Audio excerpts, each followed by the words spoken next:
आटे पर भी टैक्स भर रहे हैं, तो सरकार का हक बनता है हमें वो सुविधाएं दें। आज एक महत्वपूर्ण प्रेस कॉन्फ्रेंस का आयोजन किया गया, जिसमें जनसेवक क्रांति पार्टी के राष्ट्रीय अध्यक्ष अंकित अलग, पार्टी के महासचिव विक्रांत मक्कड़, उपाध्यक्ष योगेश कटारिया और सचिव अभिषेक कुमार के साथ साथ पूरी गुरुग्राम विधानसभा के कार्यकर्ता उपस्थित रहे। प्रेस कॉन्फ्रेंस के दौरान विक्रांत मक्कड़ ने बताया कि परास जुनेजा ने जनसेवक क्रांति पार्टी में शामिल होकर हरियाणा राज्य महासचिव के रूप में जिम्मेदारी संभाल ली है। परास जुनेजा, जो पहले आम आदमी पार्टी के सोशल मीडिया कोऑर्डिनेटर थे, अब पूरी मेहनत से हरियाणा पार्टी की शक्ति को बढ़ाने का संकल्प ले चुके हैं।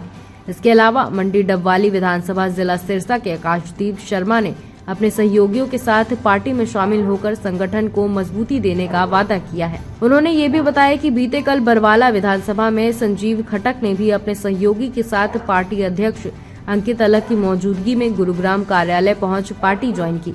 राष्ट्रीय अध्यक्ष अंकित अलग ने पत्रकारों को संबोधित करते हुए कहा कि जनसेवक क्रांति पार्टी हरियाणा में आगामी चुनाव में कम से कम 5 सीटों पर मजबूती से चुनाव लड़ेगी। उन्होंने कहा कि पार्टी की प्राथमिकता है कि राज्य भर में संगठन की उपस्थिति को अधिक सशक्त किया जाए, ताकि जन जन तक पार्टी के विचार और नीतियां पहुंचाई जा सके।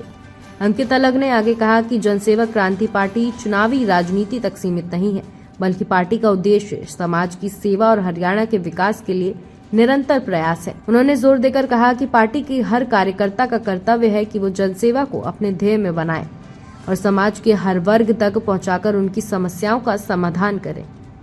हमारे बहुत ही मेरे छोटे अनुज, मेरे छोटे भाई समान आम आदमी पार्टी से पारस जुनेजा जी, जो एक उच्च पदाधिकारी भी थे पार्टी के अंदर, वो भी आज आए हैं।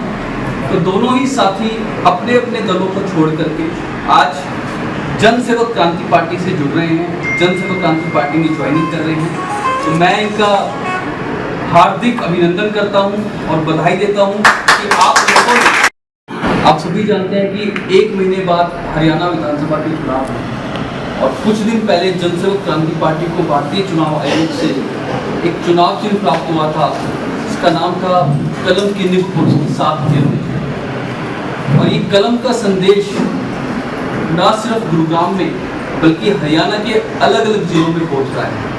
और इस कलम का संदेश जिनको प्राप्त हुआ वो भी युवा हैं और वो कलम की महत्वता को समझते हैं। 3 साल पहले जनसेवक क्रांति पार्टी का गठन हुआ था और गुरुग्राम से हुआ था। 3 साल में पार्टी का जनाधार बढ़ता गया, पार्टी के समर्थक बढ़ते गए, पार्टी में लोग आते गए। और आज खुशी इस बात की है कि हरियाणा के एक दूसरे छोर से जो पंजाब का बॉर्डर लगता है, जिसको हम डबवाली कहते हैं, डबवाली से एक युवा साथी जो अखिल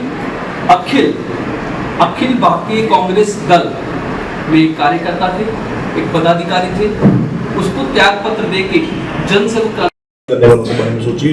जो जमीनी स्तर पे लोग जुड़े हुए हैं, जो गरीबी रेखा से नीचे के लोग हैं, उनके लिए भी तो सुविधाएं होनी चाहिए।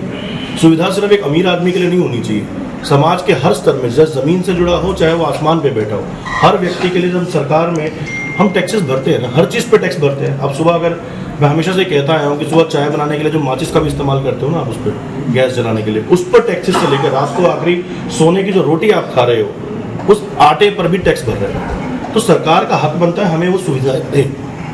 ज़रूरी नहीं सिर्फ शिक्षा के लिए, स्वास्थ्य के लिए, ट्रांसपोर्टेशन की बात होनी चाहिए, मजबूत सड़कों की। मैंने देखा है किस तरह एक बिल्कुल आम घर से निकले हुए लोग हैं। मैं विक्रांत जी की बात करूं, मैं अभिषेक जी की बात करूं, योगेश जी की बात करूं, सभी पढ़े लिखे लोग हैं, अपने ऊपर ये जिम्मा उठाया है। और ये चलेगी किस पे? उन भ्रष्टाचारियों पे जिन्होंने आज तक हमें सुविधा से दूर कर। छोटे भाई की एक छोटी सी चश्मे की दुकान है, मैं खुद 6,000 रुपये की नौकरी से शुरुआत की थी मैंने। तो उसी परिवारों से हम लोग भी आते हैं, उन्हीं परिवारों से वो लोग भी आते हैं। हम उन्हें जितना समझते हैं नेता नहीं समझ पाएंगे। एसी कमरों में बैठकर बड़ी बड़ी बातें करने वाले नेता इनको नहीं समझ पाएंगे। आप खुद सोच के देखिए, जिस व्यक्ति ने खुद रिक्शा चलाया हो, एक वक्त पे मैंने अपने पिता के साथ फ्रूट की रेडी भी लगाई है सर, तो चीज़ों को समझते हैं। और मैं नहीं, ऐसे हजारों लाखों लोग अभी समाज में हैं। केजरीवाल कभी समझे इस बात को? अरविंद केजरीवाल जी, बड़ी पार्टी है, मोहल्ला क्लिनिक, आम आदमी की जो बात चल रही है, आप आम आदमी छोड़कर आप इसमें आ गए। इससे पहले उसी पार्टी में थे आप। बिल्कुल। तो सारे जो वादे थे, जो बातें थी, सब झूठ थी। मैंने ऐसा बिल्कुल नहीं कहा। देखिए, आपको एक चीज़ समझनी पड़ेगी सर। मैंने 1 दशक से ज्यादा वक्त आम आदमी पार्टी में बिताया है। जब पार्टी बनी भी नहीं थी, अन्ना आंदोलन के टाइम से मैं वहां पे रहा हूँ और पिछले 1 दशक से ज्यादा वक्त तक पार्टी का प्रचारक, स्वयंसेवक और पदाधिकारी भी रहा हूँ कई। अगर मैंने उस पार्टी को छोड़ा है तो आप समझिए कि संगठन में कुछ तो गलत चल रहा है। इतना वक्त बिताने के बाद हम एक परिवार में भी एक दूसरे को समझना शुरू कर देते हैं, हम ऑफिस के अंदर होते हैं, अपने कलीग्स को समझना शुरू कर देते हैं। जब गुरुग्राम की बात आती है, अगर कोई संगठन उसके लिए सीरियस नहीं है, मैं पैदा जहां हुआ हूँ, मेरी कर्म भूमि जो है, जो धर्म भूमि है, पहली जिम्मेदारी मेरी उसके लिए